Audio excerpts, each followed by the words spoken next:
এটি আল্লাহ সুবহানাহু ওয়া তাআলার আযাবের একটা নমুনা। আল্লাহ রাসূল সাল্লাল্লাহু আলাইহি ওয়াসাল্লাম বলেন, লিন-নারি নাফাসান, নাফাসুন ফিশ-শিতা ওয়া নাফাসুন ফিস-সাইফ।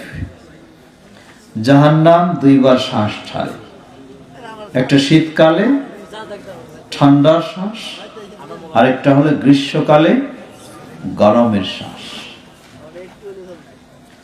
এগুলি দিয়ে আল্লাহ সুবহানাহু ওয়া তাআলা আমাদেরকে একটু অনুভব করার সুযোগ করে দেন যে এখানে এই ঠান্ডা, তাহলে জাহান্নামের ঠান্ডা কত কঠিন হতে পারে। এই পৃথিবীতে এই গরম, তাহলে জাহান্নামের গরম আরো কত কঠিন হতে পারে। সেই জাহান্নাম থেকে মুক্তির একটি পথ, তা হলো ইসলাম। আর ইসলামের মূল বিষয় তাওহীদ এবং সুন্নাহ। তাওহীদ এবং সুন্নাহ। তাওহীদ ও সুন্নাহর মূল দলিল কোরআন এবং সহিহ হাদিস। কি মূল দলিল? কি? কোরআন এবং সহিহ হাদিস। কিন্তু আজকে আমরা বহু ষড়যন্ত্রের মুখে, এক শ্রেণী কোরআন মানতে চায় না, হাদিস মানে, আরেক শ্রেণী হাদিস মানতে চায় না, কোরআন মানে। আসলে দুই শ্রেণী কিছুই মানে না, ঠিক কিনা? দুই শ্রেণী কিছুই মানে না। শুধু কোরআন দিয়েও ইসলাম নয়, শুধু হাদিস দিয়েও ইসলাম নয়। ইসলাম হলো কোরআন এবং রাসূলুল্লাহ সাল্লাল্লাহু আলাইহি ওয়াসাল্লামের হাদিস। তিনি বলেন, উতিতু আল কিতাবা ওয়া মিথলাহু মা'আহ, আমাকে দেওয়া হয়েছে কিতাব আল কোরআনুল কারীম, ওয়া মিথলাহু মা'আহ, অনুরূপভাবে আরেকটি জিনিস দেওয়া হয়েছে, সেটি হলো রাসূলুল্লাহ সাল্লাল্লাহু আলাইহি ওয়াসাল্লামের হাদিস। কর্তৃপক্ষ আমাকে একটি বিষয় দিয়েছেন, সেই বিষয়ে আলোচনা রাখব, আহলি কোরআন মতবাদ। আহলি কোরআন মতবাদ। আমি প্রথমেই কর্তৃপক্ষকে কৃতজ্ঞতা জানাচ্ছি যে কর্তৃপক্ষ সকল আলোচকদের জন্য নির্দিষ্ট বিষয় উল্লেখ করেছেন, যা শ্রোতারাও জানে, বক্তারাও জানে। তাই নির্দিষ্ট বিষয়ে আলোচনা হলে শ্রোতাদের জন্য উপকৃত হওয়াটা অনেক বেশি সুযোগ থাকে। আর তা না থাকলে কে কি বিষয়ে কথা বলছে শ্রোতাকে জিজ্ঞাসা করলেও অনেক সময় বুঝতে পারে না। আমি মনে করি বর্তমান প্রেক্ষাপটে সবচেয়ে একটি গুরুত্বপূর্ণ বিষয় হলো যে বিষয়টি আমাকে দেওয়া হয়েছে। কারণ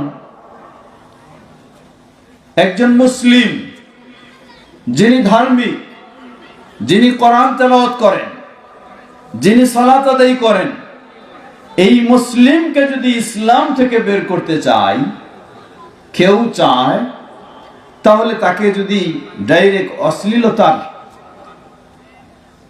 কেন্দ্রে আহ্বান জানায় ইসলাম থেকে বের করার জন্য, তা কি সম্ভব হবে?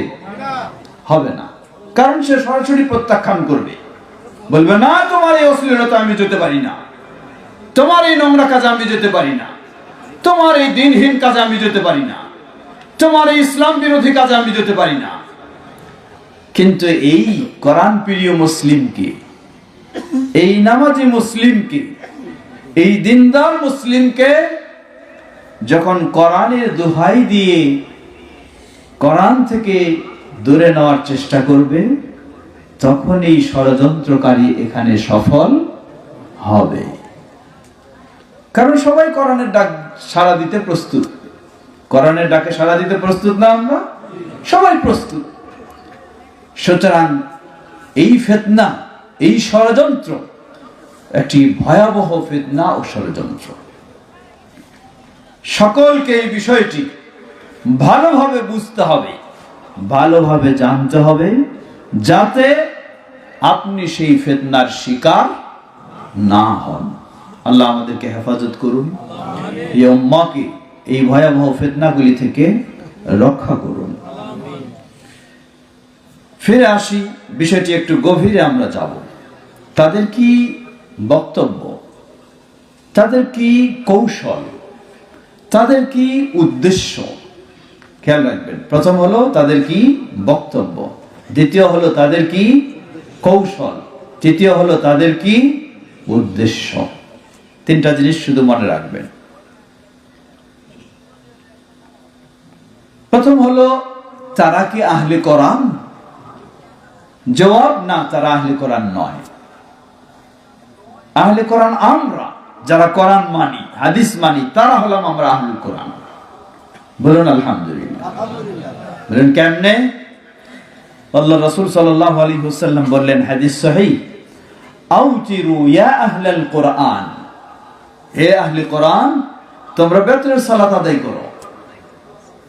রাসূলুল্লাহ সাল্লাল্লাহু আলাইহি ওয়াসাল্লাম নির্দেশ দিলেন, সম্বোধন করলেন, ইয়া আহলাল কোরআন, হে কোরআনের ধারক বাহক যারা, হে কোরআনের অনুসারী যারা, কোরআনের বিশ্বাসী যারা।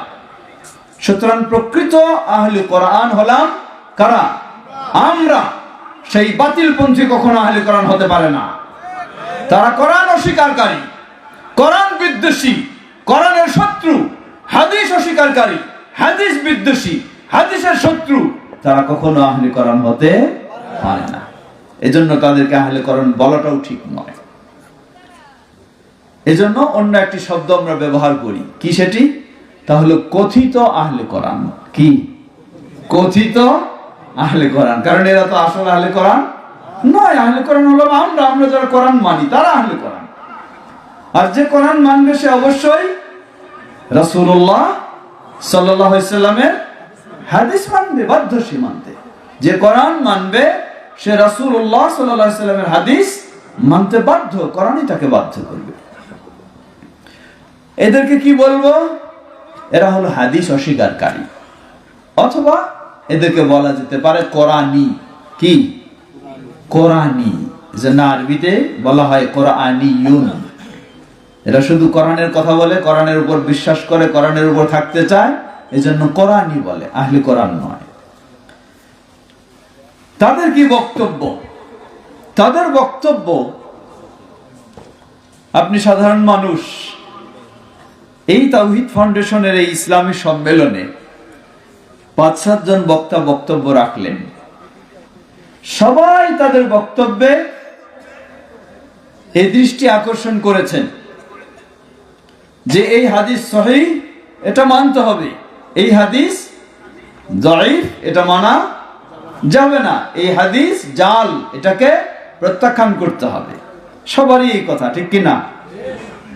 এই মঞ্চে এই বক্তব্যগুলি পাবেন, ভিন্ন মঞ্চে এই বক্তব্যগুলি পাবেন না।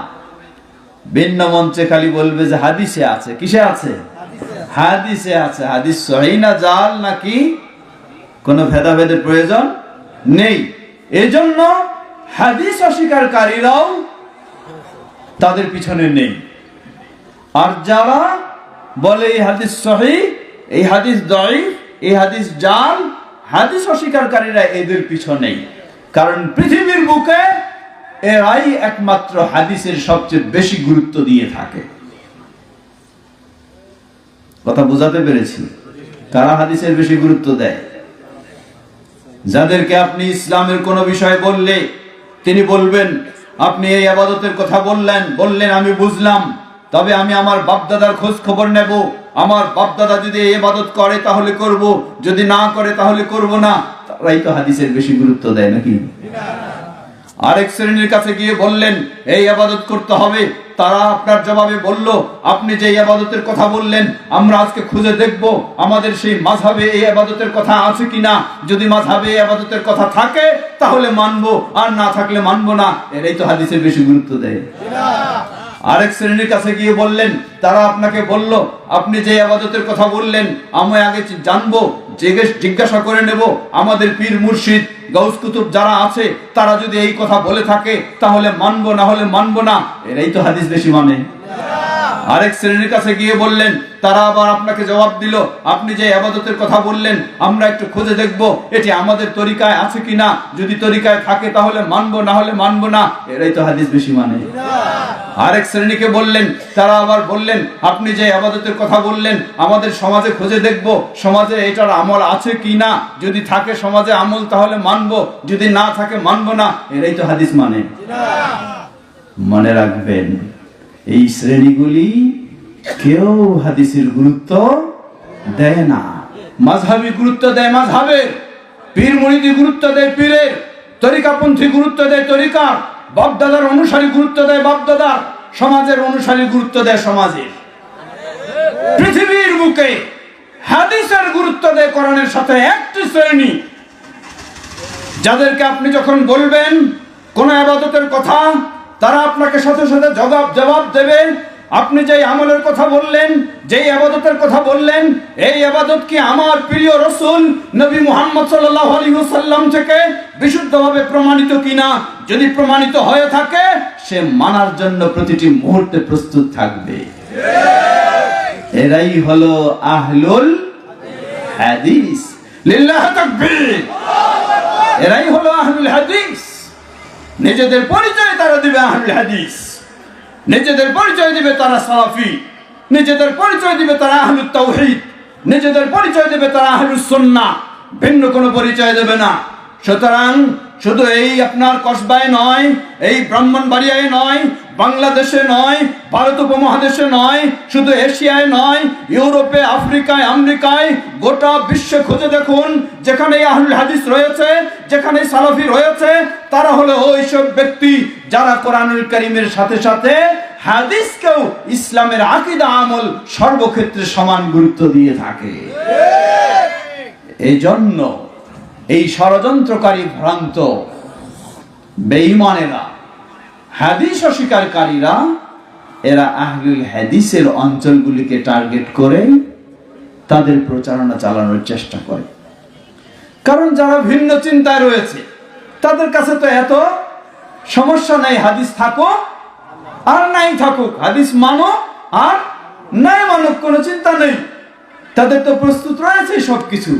প্রিয় ভাইরা আমার, সুতরাং যিনি প্রকৃত মুসলিম হবেন, যিনি তাওহীদবাদী হবেন, যিনি সুন্নাহর অনুসারী হবেন, যিনি জান্নাতি হওয়ার চেষ্টা করবেন, যিনি আখিরাতে মুক্তি পাওয়ার চেষ্টা করবেন, যিনি জাহান্নাম থেকে বাঁচার চেষ্টা করবেন, তাকে অবশ্যই ইসলাম মানতে হবে। আর এই ইসলাম মানতে হবে দুটি জিনিসের আলোকে। কয়টি? দুটি। কি সেই দুটি? তারাকতু ফীকুম আমরাইন লাম তাদিল্লু মা তামাসসাকতুম বিহিমা কিতাবাল্লাহি ওয়া সুন্নতি। রেখে গেলাম তোমাদের মাঝে মাত্র দুটি জিনিস, কখনো তোমরা কখনো পথভ্রষ্ট হবে না যতক্ষণ পর্যন্ত তোমরা এই দুটি জিনিসকে আঁকড়ে ধরো। একটি হলো শাফি মাযহাব আর একটি মালিকি মাযহাব। হ্যাঁ, একটি হলো নকশবন্দি আর একটি মুজাদ্দিদিয়া। হ্যাঁ, একটি চিশতিয়া আর একটি কাদেরিয়া।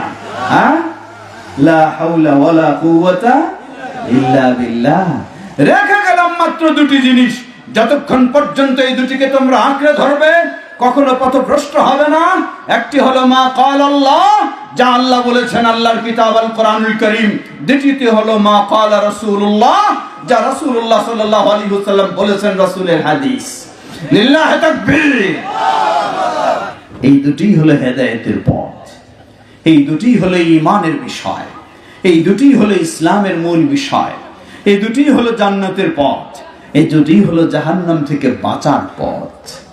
সুতরাং মুসলিম মানে তাকে মানতে হবে কয়টি? দুটি। কেউ বলবেন তাহলে কি ইজমা কিয়াস নেই? জবাব, হ্যাঁ আছে ইজমা কিয়াস, কিন্তু এই দুটির বাইরে নয়, এই দুটির ভিতরে, এই দুটির মাধ্যমে, এই দুটির বাইরে কিছুই হতে পারে না। ইজমা হলেও এই দুটির আলোকে হতে হবে, কিয়াস হলেও এই দুটির আলোকে হতে হবে। তাই মূলেই হলো দুটি, তা হলো মা ক্বাল আল্লাহ ও মা ক্বাল রাসূলুল্লাহ সাল্লাল্লাহু আলাইহি ওয়াসাল্লাম, যা আল্লাহ বলেছেন এবং আল্লাহ বলেছেন। প্রিয় ভাইরা আমার, ফিরে আসি, তাদের কৌশল কি? প্রথম আমাকে মনে রাখতে হবে এই দুটি জিনিসের বিকল্প নেই। তাদের কৌশল কি? তাদের কৌশল হলো আপনাকে আসে বলবে, ভাই এই তাওহীদ ফাউন্ডেশনের সম্মেলনে আপনি বক্তব্য শুনলেন, এই হাদিস হলো সহিহ, এই হাদিস হলো দাঈফ, এই হাদিস জাল। এর মানে কি বোঝায়? এর মানে বোঝা যায় হাদিসের মাঝে অনেক ভেজাল। হাদিসের মাঝে অনেক ভেজাল। শুধু ভেজাল নাই কোন জায়গায়? কোরআনুল কারীমে দাঈফ আছে, জাল আছে, সবটাই কি সহিহ, সবটাই সহিহ। সুতরাং আপনি সাধারণ মানুষ, এত সহিহও বুঝেন না, জালও বুঝেন না, দাঈফও বুঝেন না, হাদিসে এত ভেজাল, এই হাদিস আর মানা যাবে না। যেটার মাঝে শুধু সহিহ আছে ওটাকেই মানতে হবে। বুঝেও ঠিক, না বুঝেও ঠিক। হ্যাঁ, যেটার মাঝে শুধু সহিহ আছে ওটাই মানতে হবে। মানে কি?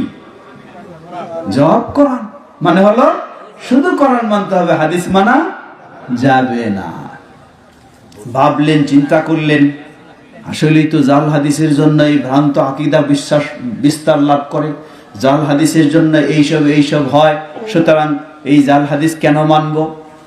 আসলেই তো শুধু মানতে হবে কি সহিহ। আর এই জাল হাদিস, এই ধরনের বিষয় থেকে মুক্ত হওয়ার জন্য আমাদেরকে কি করতে হবে? তাহলে শুধু কোরআনই মানতে হবে। সাধারণ মানুষ বুঝলেন কথাটা, মেনে নিলেন।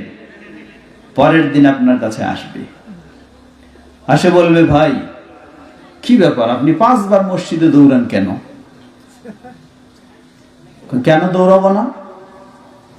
মসজিদে যেতে হবে না? সালাত ফরজ, পুরুষ মানুষের জন্য মসজিদে 5 বার যেতেই হবে।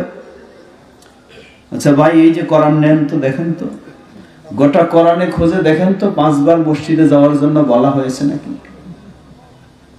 আসলেই বাস্তব। গোটা কোরআন খুলে দেখবেন কোথাও খামসা সালাওয়াত, 5 ওয়াক্ত সালাত এরকম বলা হয় না। 5 সময়ের ইঙ্গিত সূচক আলোচনা এসেছে কোরআন মাজিদে, কিন্তু স্পষ্ট কোথাও বলা হয় নাই যে 5 বার আপনাকে মসজিদে যেতে হবে। বলা হয়েছে কোথায়? হাদিসে। আল্লাহ রাসূল সাল্লাল্লাহু আলাইহি ওয়াসাল্লাম বলেন, সহিহুল বুখারীর হাদিস, ওয়া আ'লামহুম আন্নাল্লাহ ফারাদা আলাইহিম 5 সালাওয়াত ফি কুল্লি ইয়াউমিন ওয়া লাইলা। তাদেরকে জানিয়ে দাও আল্লাহ সুবহানাহু ওয়া তাআলা তাদের জন্য দিন রাত 24 ঘন্টায় 5 ওয়াক্ত সালাত ফরজ করেছেন। এটা হাদিসে, কোরআন মাজিদে নাই। একটু থেমে গেলেন। আর যেই লোকটার মাঝে একটু দুর্বলতা আছে, ও তো সুযোগ পেয়ে গেল, হ্যাঁ এইবার তো বুঝছি খতিব সাহেব খালি মসজিদে যাইতে বলে কেন, আসলে তো কোরআনের নাই। হ্যাঁ, দলিল পেয়ে গেল দুর্বলতার জন্য, ও সুযোগ পেয়ে গেল, আর মসজিদে 5 বার তাকে যেতে হবে না। থেমে গেলেন, 5 বার যাওয়া কমাই দিলেন, যাচ্ছেন না, কিন্তু সালাত ছেড়েন নাই। সালাত ছেড়েন নাই, সালাত ঠিকই আদায় করছেন। তৃতীয় দিন আপনার কাছে আসবে, আসে বলবে, কি ভাই আপনি এইরকম হাত বাঁধেন, এইরকম উঠেন, এইরকম বসেন, এইরকম রুকু করেন, সিজদা করেন, ব্যাপারটা কি? কেন? আপনি বলবেন কেন করব না? বলবে যে আপনি যে এইভাবে হাত বাঁধেন, গোটা কোরআনের 30 পারার মাঝে 114 সূরার কোন জায়গায় আছে দেখান তো এইভাবে হাত বাঁধতে হবে? আসলে নাই। কোরআন মাজিদের রুকুর কথা আছে, কিন্তু পিঠ মাজা মাথা সমান করে সুন্দরভাবে হাঁটুতে হাত রেখে রুকু করতে হবে, এই পদ্ধতিতে কোরআন মাজিদে কথায় আছে? নাই। কোরআন মাজিদে সিজদার কথা আছে, কিন্তু 7 অঙ্গে এই সুন্দরভাবে পদ্ধতিতে সিজদা দিতে হবে, কোরআন মাজিদে কথায় আছে? নাই। গেল হাত বাঁধা নেই, রুকু নেই, সিজদা নেই। তাশাহুদের বৈঠকে বসেন, পড়েন আত্তাহিয়াতু লিল্লাহি। কোরআন মাজিদের গোটা কোরআনে খুঁজে দেখান তো কোথায় আত্তাহিয়াতু আছে? নাই। পাঠ করেন এরপরে দরুদ, আল্লাহুম্মা সাল্লি আলা মুহাম্মদ, গোটা কোরআন মাজিদ খুলে দেখান কোথায় আছে দরুদ? নাই। পরে যেগুলি দোয়া মাসুরা ইত্যাদি পাঠ করেন, গোটা কোরআন মাজিদ খুলে দেখেন কোথায় আছে? নাই। ডান দিকে সালাম ফেরাবেন, আসসালামু আলাইকুম ওয়া রাহমাতুল্লাহ, বাম দিকে আসসালামু আলাইকুম ওয়া রাহমাতুল্লাহ, গোটা কোরআন মাজিদে কোথায় আছে? নাই। তাহলে কি আপনি কোরআন মানেন, আবার আপনি এইভাবে হাত বাঁধেন, এইভাবে রুকু করেন, এইভাবে সিজদা করেন, এইভাবে তাশাহুদ পড়েন, এইভাবে দোয়া পড়েন, একটাও করেন না, এটা করবেন কেন? থেমে গেলেন। উল্টা প্রশ্ন করবেন আপনি, কেন? কোরআন মাজিদে কি ওয়াকিমুস সালাহ, সালাত কায়েমের নির্দেশ নেই? বলবে হ্যাঁ আছে। প্রশ্ন করবেন তাহলে তুমি কি সালাত কায়েম করো না? জবাব দেবে হ্যাঁ করি। কেমনে? আমার চলতে ফিরতে সালাত হয়ে যায়। নাউযুবিল্লাহ। আমার হাত বাঁধতেও হয় না, রুকু করতেও হয় না, সিজদাও করতে হয় না, তাশাহুদ লাগে না, কিছুই লাগে না, ওযুও লাগে না, আমার চলতে ফিরতে সালাত হয়ে যায়। নাউযুবিল্লাহ। কোন পর্যায়ে দেখুন, কথায় আপনাকে নিয়ে গেল। ছোট্ট কথা ছিল, কি কথা? শুধু কোরআন মানতে হবে, হাদিস মানা যাবে না। আপনাকে নিয়ে গেল কোথায়? মসজিদে যাওয়া বন্ধ, সালাত আদায় বন্ধ। আচ্ছা বলুন, যদি হাত বাঁধা না থাকে, রুকু না থাকে, সিজদা না থাকে, তাশাহুদ না থাকে, সালাম না থাকে, সালাত কি আছে? নেই, কোনো সালাত নেই। এই জন্য আমি সহজভাবে বলি, আপনাকে জিজ্ঞাসা করলাম আপনার বাসায় কি আমের গাছ আছে? বললেন আছে। জিজ্ঞাসা করি এই গাছের কি ডাল আছে? বললেন নাই। এই গাছের কি পাতা আছে? বললেন নাই। এই আমের গাছের কি কাণ্ড আছে? বললেন নাই। আমের গাছের কি গড়া শিকড় আছে? বললেন নাই। মানে কি আসলে আছে? গাছ আছে? নাই। তাহলে হাত বাঁধা নেই, রুকু নেই, সিজদা নেই, সালাম নেই, কিছুই নেই, তাহলে আসলে কি সালাত আছে? তাহলে যার সালাত নাই, আসলে কি তার ঈমান আছে? মনে রাখবেন আপনাকে কোন জায়গায় নিয়ে চলে গেছে। ছোট্ট একটি কথা ছিল, তাহলে শুধু কোরআন মানতে হবে, হাদিস মানা যাবে না। নিয়ে গেছে আপনাকে কোন জায়গায়? সালাত শেষ। কথা যেতে লম্বা করার সুযোগ নেই, সংক্ষিপ্ত করব। সালাত শেষ। যাকাত খোঁজ নিয়ে দেখুন, যার সম্পদ রয়েছে, যিনি চাষাবাদ করেন, তিনি যাকাত দিয়ে থাকেন। ধান এত মন হলে মনে এত সের, 2 সের বা 4 সের। কোরআন মাজিদে আছে তো। স্বর্ণ 7.5 ভরি হলে শতকরা 2.5 ভাগ বা 40 ভাগের 1 ভাগ। কোরআন মাজিদে আছে তো। রৌপ্য 52 ভরি হলে 40 ভাগের 1 ভাগ বা শতকরা 2.5 ভাগ। আছে তো কোরআন মাজিদে? নেই। তাহলে যাকাত, সালাত শেষ, যাকাত শেষ, সবই শেষ। প্রথমটা দিয়ে আবার ফিরে আসি। ইসলামের রকম কয়টি? 5টি। রকম কয়টি? 5টি। প্রথম কি? কালিমা। দ্বিতীয় সালাত। তৃতীয় যাকাত। চতুর্থ সিয়াম। পঞ্চম হজ। প্রথমটাতে আবার ফিরে যাই। একজন অমুসলিম ইসলাম গ্রহণ করতে চায়, সালাতের মাধ্যমে ইসলাম গ্রহণ করবে? যাকাতের মাধ্যমে? কিসের মাধ্যমে? কালিমা শাহাদা, আশহাদু আল্লা ইলাহা ইল্লাল্লাহু ওয়াহদাহু লা শারীকা লাহ, এই সাক্ষ্য দিয়ে, ওয়া আশহাদু আন্না মুহাম্মাদান আবদুহু ওয়া রাসূলুহু, এই শাহাদার সাক্ষ্য দিয়ে ইসলামে প্রবেশ করবে একজন অমুসলিম। আমরা যারা মুসলিম রয়েছি, শাহাদা যদি অস্বীকার করি, মুসলিম থাকতে পারবো?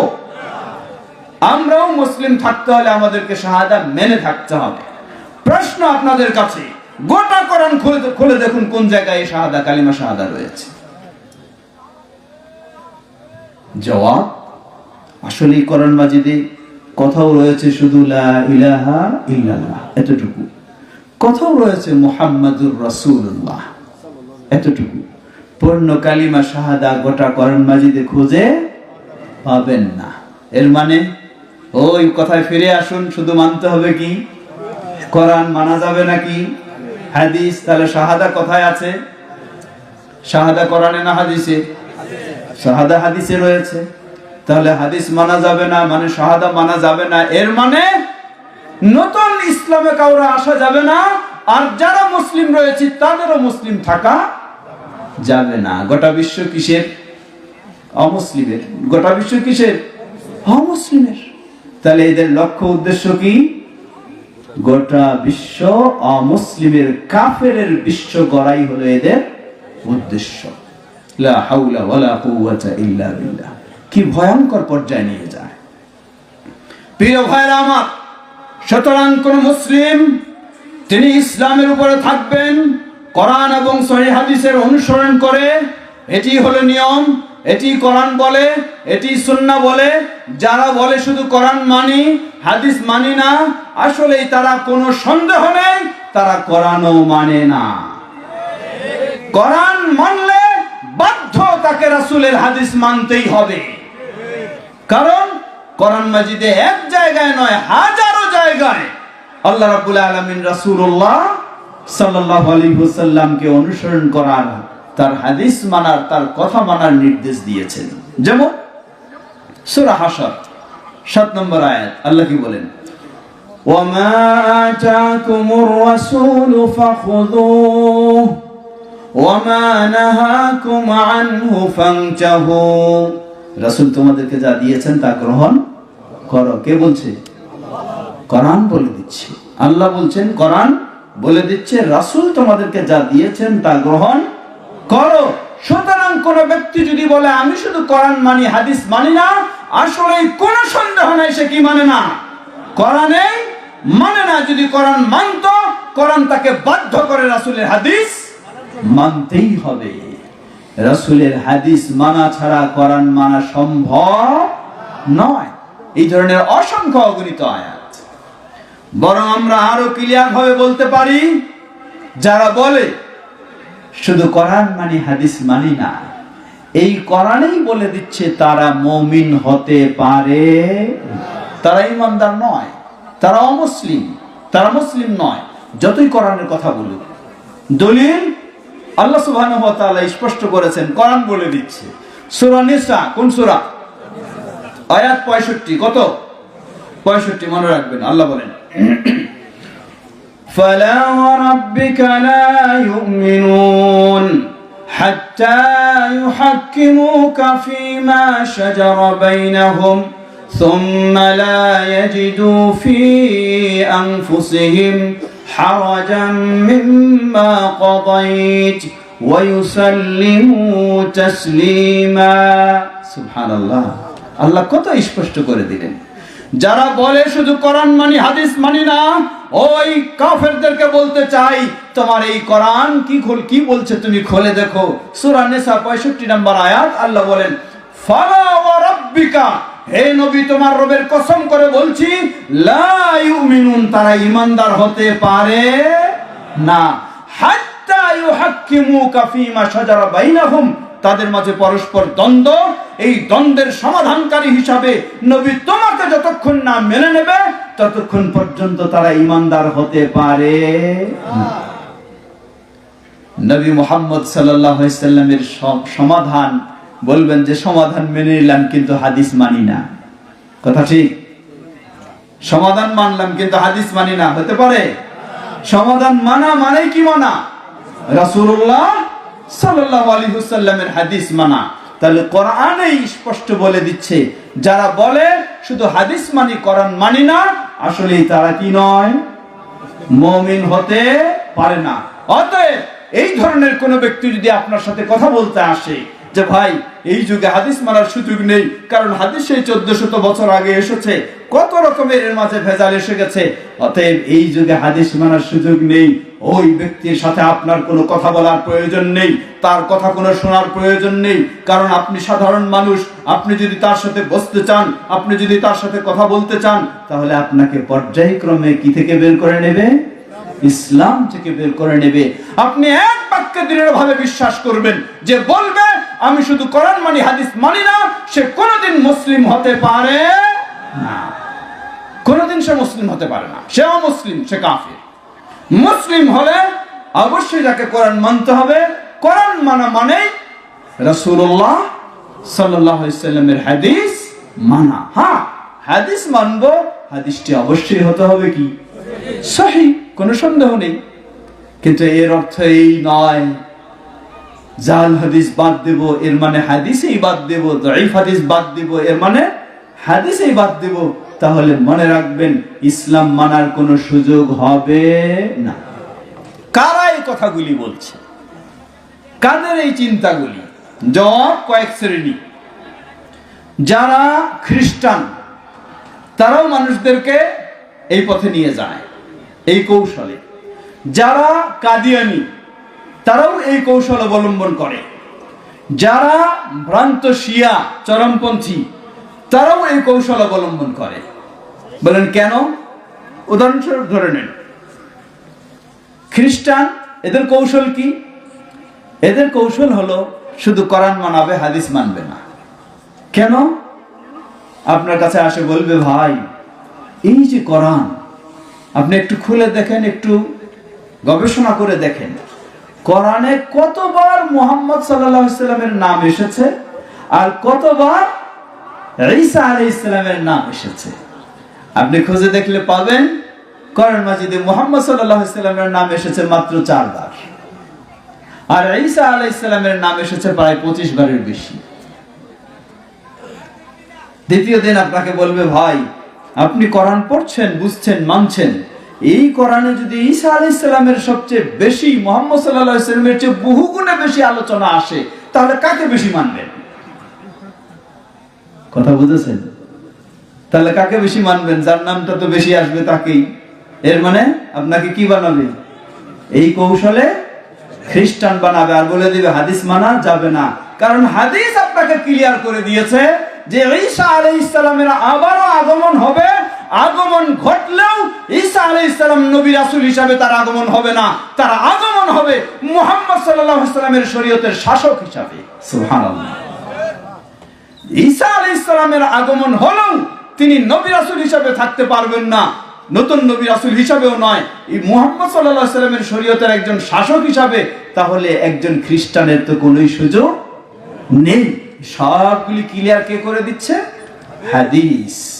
যার কারণে খ্রিস্টান বানাতে হলেও এই ষড়যন্ত্র, এই কৌশল যে শুধু কোরআন মানতে হবে, কি মানা যাবে না? হাদিস। এখন আসুন কাদিয়ানি। কাদিয়ানীদের বাইরে বাহ্যিক ভাবে দেখবেন লা ইলাহা ইল্লাল্লাহ মুহাম্মাদুর রাসূলুল্লাহ সাইনবোর্ড দিয়ে রেখেছে। কোরআন মাজিদ, গোটা কোরআন মাজিদে খুলে দেখুন, একটি আয়াতেই শুধু আপনি পাবেন, কি পাবেন? মা কানা মুহাম্মাদুন আবা আহাদিন মির রিজালিকুম ওয়ালাকিন রাসূলুল্লাহি ওয়া খাতামান নবিয়্যিন। এই খাতামান নবিয়্যিন এই আয়াত দিয়ে বোঝানো হয়েছে যে মুহাম্মদ সাল্লাল্লাহু আলাইহি সাল্লাম সর্বশেষ নবী, আর কোন নবী আসবে না। কিন্তু এই আয়াতটির তারা একটা বিকৃত ব্যাখ্যা করেছে, অর্থ তৈরি করেছে যে খতমওয়ালা মানে শিল মোহরওয়ালা নবী, শেষ নবী নয়, শিল মোহরওয়ালা নবী। কিন্তু এর বিস্তারিত স্পষ্ট করে দিয়েছে লা নাবিয়্যা বা'দি, আমার পরে কোন নবী হতে পারে না। এই বিস্তারিত বর্ণনাগুলি এসেছে কোথায়? হাদিসে। অতএব কাউকে যদি কাদিয়ানি বানাতে হয়, তাকেও বলতে হবে তুমি শুধু মানো কি? কোরআন, হাদিস মানো না, অটোমেটিক সে কি হয়ে যাবে? কাদিয়ানি হবে। তৃতীয়, চরমপন্থী রাফেজি শিয়া যারা, আজকে আফসোসের সাথে বলতে হয় আমাদের কিছু মানুষ সেই রাফেজি শিয়াদেরকে, তাদেরকে ইসলামী রাষ্ট্রের স্বীকৃতি দিয়ে মডেল হিসাবে গ্রহণ করে, তারাও সেই রকম ইসলামী রাষ্ট্র গঠন করতে চায়। সুবহানাল্লাহ না নাউজুবিল্লাহ।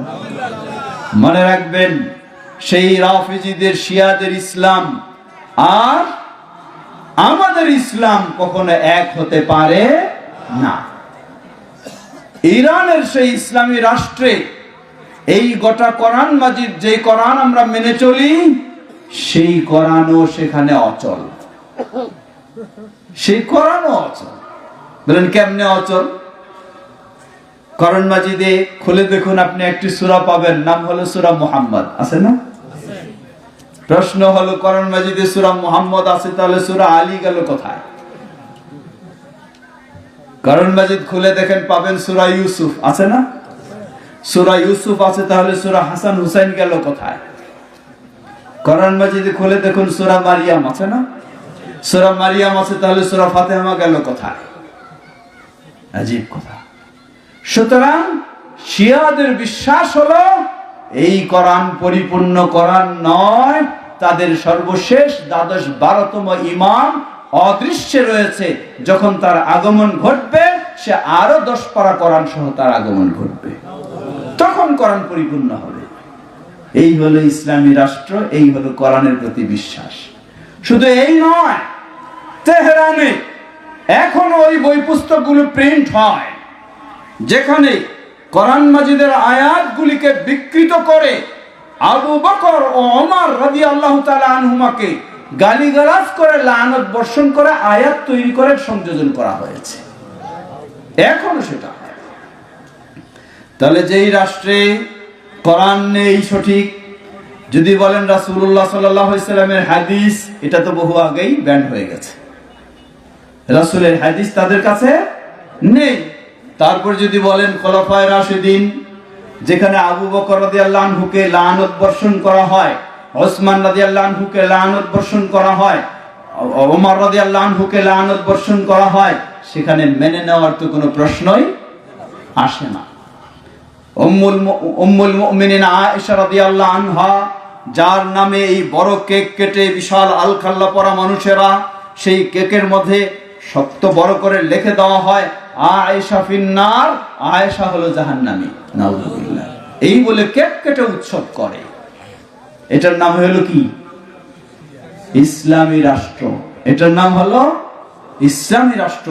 তাহলে তাদেরকে মডেল হিসাবে গ্রহণ করে কেউ যদি আবার ইসলামী রাষ্ট্র বানাতে চায়, জেনে নিন গোটা বিশ্বও যদি এই ধরনের ইসলামী হয়ে থাকে, তাহলে সেটি কখনো ইসলামী হতে পারে না। এজন্য এই তাওহীদ ফাউন্ডেশনের আহ্বান হলো, ইসলামী হতে হলে সর্বপ্রথম তাকে তাওহীদ এবং সুন্নাহর প্রতি দৃঢ় বিশ্বাসী হতে হবে। তার গোটা জীবনটাকে তাওহীদ এবং সুন্নাহর আলোকে গড়ে তুলতে হবে। তার গোটা জীবনকে কোরআন এবং সহিহ হাদিসের আলোকে আলোকিত করতে হবে, তাহলে হতে পারে মুসলিম। ইসলাম বলবো আমরা অবশ্যই ইসলাম পরিপূর্ণ জীবন ব্যবস্থা। এর মানে এই কথা বলার সুযোগ নেই ইসলামের রাজনীতি নেই, ইসলামের রাষ্ট্রনীতি নেই, তা বলার কোনো সুযোগ নেই। অবশ্যই ইসলাম যেখানে পরিপূর্ণ একটি জীবন ব্যবস্থা, ব্যক্তিগতভাবেও ইসলাম রয়েছে, সামাজিকভাবেও রয়েছে, পারিবারিকভাবেও রয়েছে, রাষ্ট্রীয়ভাবেও ইসলাম অবশ্যই রয়েছে, কিন্তু তথাকথিত সেই শিয়াদের মতো ইসলামী রাষ্ট্র ইসলামে নেই। ভয়ঙ্কর বিষয়। আজকে সেই আরব বিশ্বের যদি খোঁজ খবর নিয়ে দেখেন, দেখবেন যে আরব বিশ্বে সেই সিরিয়ায় মুসলিমদের সুন্নিদেরকে বাশার আল আসাদের নেতৃত্বে কারা হত্যা করেছিল? শিয়ারাই সুন্নিদেরকে হত্যা করেছে। ইয়ামানের খোঁজ খবর নেন, একই অবস্থা। ফিলিস্তিনের খোঁজ খবর নিয়ে দেখেন, এখানেও খুঁজে পাবেন একই অবস্থা, শিয়াদের টার্গেটে এই অবস্থা।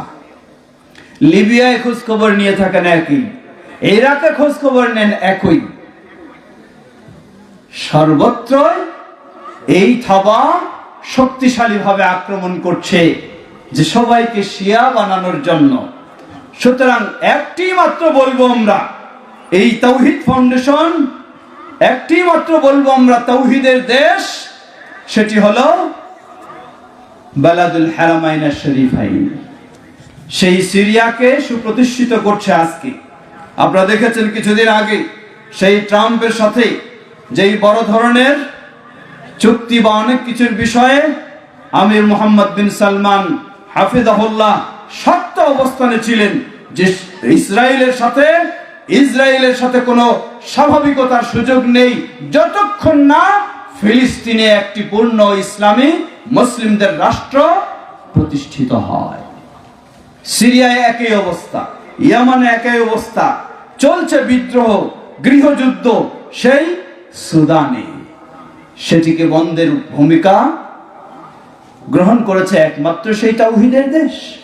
সুতরাং প্রিয় ভাইয়েরা, মনে রাখতে হবে ইসলামী রাষ্ট্র আমরা অবশ্যই চাই, কিন্তু মাজার পূজারি দিয়ে ইসলামের রাষ্ট্র কখনো হতে পারে না। কবর পূজারি দিয়ে কখনো ইসলামী রাষ্ট্র হতে পারে না। নেই ইসলাম, কোথায় আপনার ইসলামী রাষ্ট্র? এজন্য ইসলাম আগে নবী মুহাম্মদ সাল্লাল্লাহু আলাইহি ওয়াসাল্লাম মক্কার সেই পরিবেশে তিনি দাওয়াত দিলেন। তিনি বলেননি যে আগে আমি কি করব, ক্ষমতায় চলে যাব তারপরে সব ঠিক করে ফেলবো, সম্ভব নয়। আগে আপনাকে ঠিক করতে হবে কি? মানুষ ঠিক করতে হবে। অতঃপর সেই মানুষ দিয়েই আপনি কোথায় যাবেন? ক্ষমতায় রাষ্ট্র গঠন করবেন, যার নমুনা হলো মদিনার জীবন, যার নমুনা হলো মদিনার জীবন। সুতরাং আমরা বলবো, আমাদের এই তাওহীদ ফাউন্ডেশনের আহ্বান হলো এটাই, প্রতিটি মুসলিমকে আগে কোরআন সুন্নাহর দিকে ফিরে আসতে হবে, তাওহীদ ও সুন্নাহর দিকে ফিরে আসতে হবে, সেই আকীদা নিতে হবে, সেই আমল নিতে হবে, সেই অনুযায়ী আমাদের জীবনটাকে গড়ে তুলতে হবে। তাহলে অটোমেটিক আমাদের সুন্দর পরিবেশ ফিরে আসবে ইনশাআল্লাহ। আর তা না করে যদি শুধু গজামিল দিয়ে আমরা একটা দাঁড় করতে চাই কিছু, তাহলে কিছুই হবে না, কিছুই হবে না। প্রিয় ভাইরা আমার, পরিশেষে বলতে চাই, আহলুল হাদিস ভিন্ন কোনো বিষয় নয়, সালাফি মানহাজ ভিন্ন কোনো চেতনা নয়। সেই 1300 বছর পূর্বে ইমাম আবু হানিফা রাহিমাহুল্লাহ, ইমাম মালিক রাহিমাহুল্লাহ, ইমাম শাফি রাহিমাহুল্লাহ, ইমাম আহমদ বিন হাম্বল রাহিমাহুল্লাহ জামিআ, যারা ইসলামের জন্য নিজেদের জীবনকে উৎসর্গ করেছেন, আল্লাহ তাদেরকে জান্নাতুল ফেরদাউস নসিব করুন। আমিন।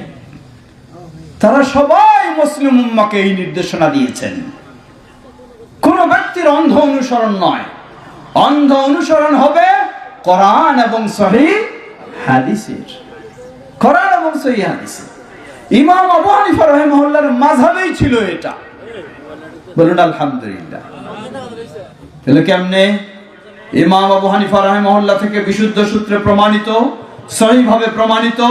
ইমাম আবু হানিফা রাহিমাহুল্লাহ তিনি বলেন, জেনে রাখো, ইদা সাহাল হাদিস ফাহুয়া মাযহাবি, পৃথিবীর কোন জায়গায় কোন সময়ে যখন এই কোন হাদিস সহিহ বলে প্রমাণিত হবে, আমি আবু হানিফা বলে যাচ্ছি সেটাই হলো আমার মাযহাব, বলুন আলহামদুলিল্লাহ।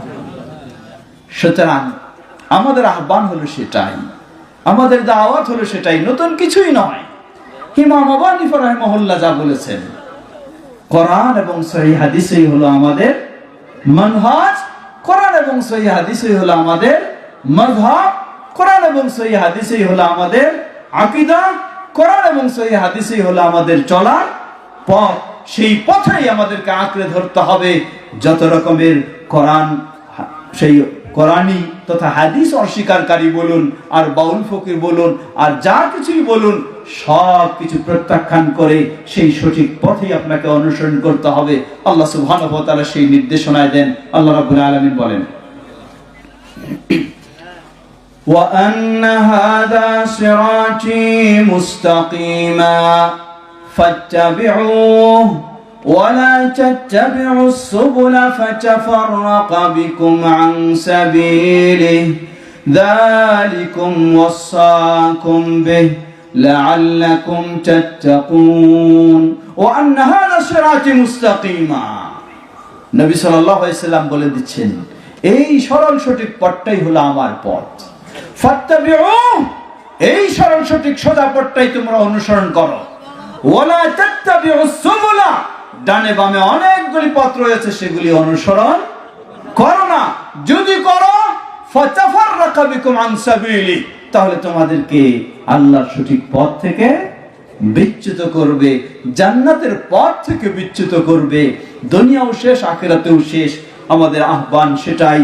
আজকে যেই সুন্দর মাদ্রাসাতুত তাওহীদের ঘোষণা আপনারা শুনেছেন, আমি মনে করি এখানে যেমন একটি সম্মেলন হয় সাধারণ মানুষকে আমভাবে দাওয়াত দেওয়ার জন্য, তার চেয়েও গুরুত্বপূর্ণ কর্মসূচি হলো মাদ্রাসাতুত তাওহীদ, বলুন আলহামদুলিল্লাহ।